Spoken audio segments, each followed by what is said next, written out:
Welcome to the Report. Appreciate you guys taking this time to hear me out. As you see right there, Halliburton with the game-winning shot to close out the Oklahoma City Thunder in Game 1 of the NBA Finals. What went wrong for OKC?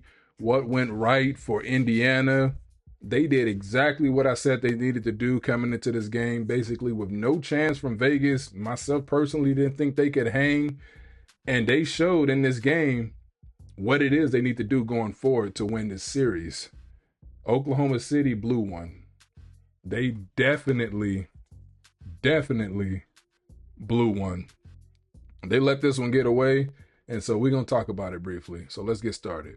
Tell me what they wanna see me for. Hear me out, here we go. What's the report? Tell me what they wanna see me for. Hear me out, here we go. What's the report?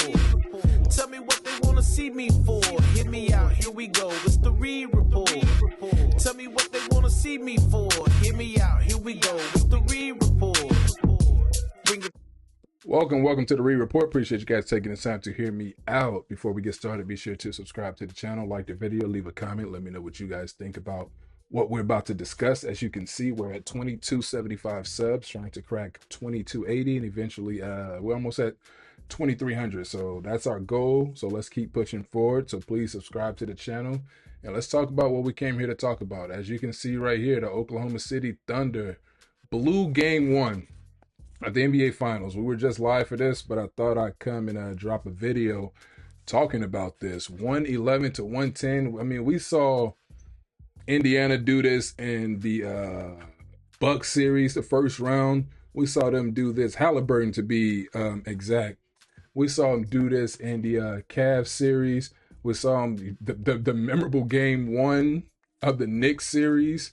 And we just saw them do it again in the NBA Finals. And for some people, they think that what we just saw was the catalyst for Indiana to pretty much win this series. Like this is all the momentum they needed. They continue to take home court away from their last three opponents, including the Thunder, not the Bucks. They had home court in that series already, but they took it from the Cavs. They took it from the Knicks, and now they've taken it from OKC.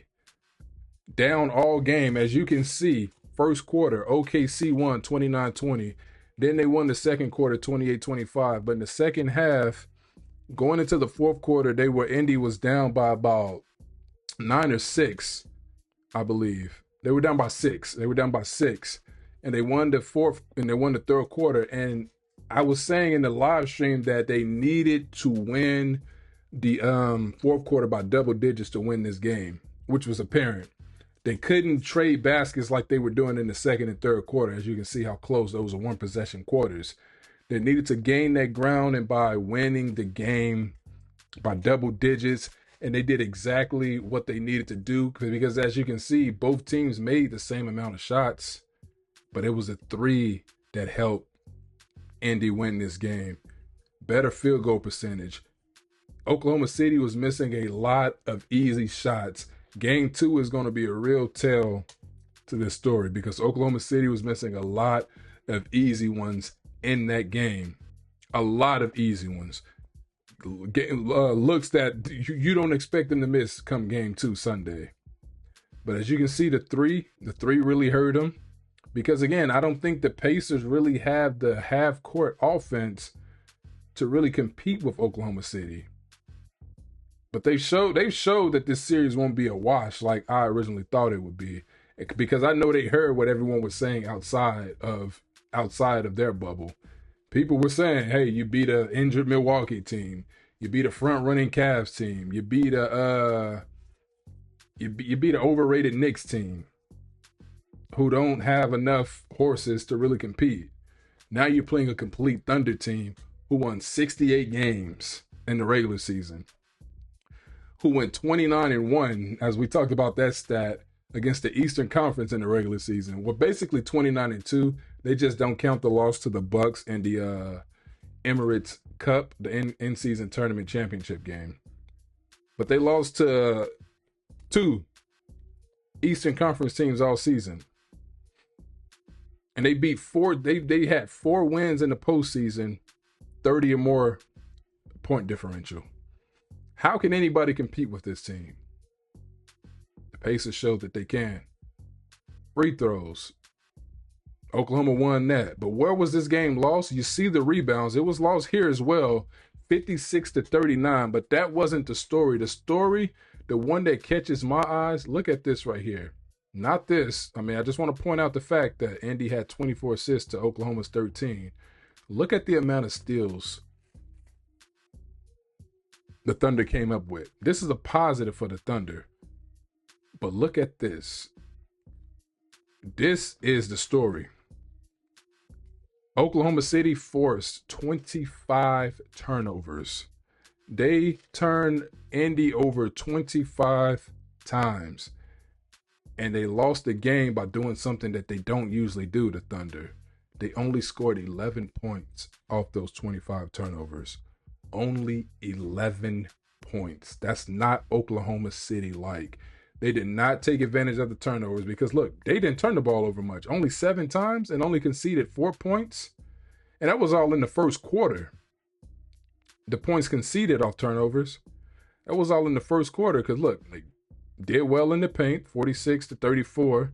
They just couldn't stop the three, and they didn't score off turnovers. That's where they lost the game because when you go over here to like Jay Will play, you got to shoot better. Of course, everybody can shoot better, but Jay Will, 17 points, he got to score more. I do agree with that, but he played a solid game. Chet got to be better.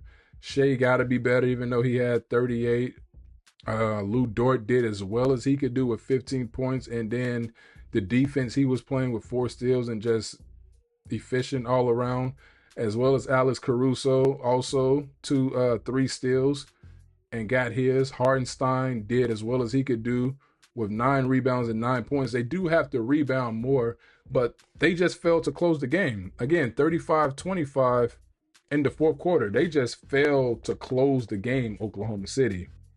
That's what the turning point of this game was. That fourth quarter, failing to close the game and not scoring points off forced turnovers. So that, to me, was the story of game one. And then Tyrese Haliburton, as you know, we can check it out again. Halliburton came through clutch for his team with the shot. And you just figured it was going in. You saw it, bang, and it went straight in with 0.3 remaining to put them up 1 point. And you knew, it's over. You know, Oklahoma City wasn't going to have enough. You know, they weren't going to have a Derek Fisher moment when Fisher hit the turnaround, the shot with 0.4 against the Spurs. What was that, 22 years ago now? But, yeah, that was the story of the game. That's what happened. And that's what happens when you don't stick to the status quo and do what you do best. And that's Oklahoma City, 25 forced turnovers. That's a lot of turnovers for a team. Indy did not play a good game at all. Thunder defense was stifling, looking like the bad boy Pistons out there, but Indy still found a way, and that's what you do against teams that are better than you. The Thunder are the better team, but you have to find a way. You have to persevere, and that's what the Indiana Pacers did. They have home court. They have nothing to lose this Sunday against the Thunder in Game 2. This is a must-win for Oklahoma City now. Pacers are in the driver's seat, and you got to know, just like that Knicks game, they're going to come out firing. They're going to come out with that same tenacity as if they lost Game 1. 25 turnovers. Got to be better than that, Thunder. But I'm going to leave it there. Appreciate you guys taking the time to hear me out. Be sure to like, share, comment, subscribe. We will be back here for Game 2 Sunday, so please join me for that one. A half hour earlier start time at 5 p.m. is this one. It's usually 5:30, but they're going to start a half hour early Sunday in prime time, so we'll see you soon. Peace.